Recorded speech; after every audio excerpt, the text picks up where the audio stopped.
Number তোমাদের খাবারের অভ্যাস চেঞ্জ করেছে। 3 নাম্বার তোমাদের এই শারীরিক সক্ষমতা নষ্ট করেছে। 4 নাম্বার তোমাদের শিক্ষা ব্যবস্থাকে সে ধ্বংস করেছে।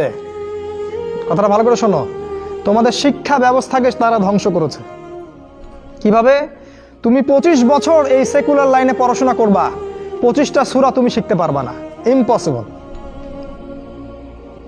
তুমি 25 বছর এদিকে পড়াশোনা করেছো, কিন্তু 25টা হাদিস তোমার জানা নাই, 25 জন সাহাবীর নাম তুমি বলতে পারবে না। তুমি রাসূলুল্লাহ সাল্লাল্লাহু আলাইহি ওয়াসাল্লামের জীবনী কখনো পড়ে দেখো নাই, ছুঁয়েও দেখো নাই, তার স্ত্রীদের নাম তোমার জানা নাই, 10 জন জান্নাতি সুসংবাদপ্রাপ্ত সাহাবীর নাম তোমার জানা নাই। কিন্তু তুমি এদিকে science, arts, commerce, physics, chemistry, biology, হাবি জাবি সব পড়ে শেষ করেছো, ইসলামের বেসিক নলেজ তুমি অর্জন করো নাই।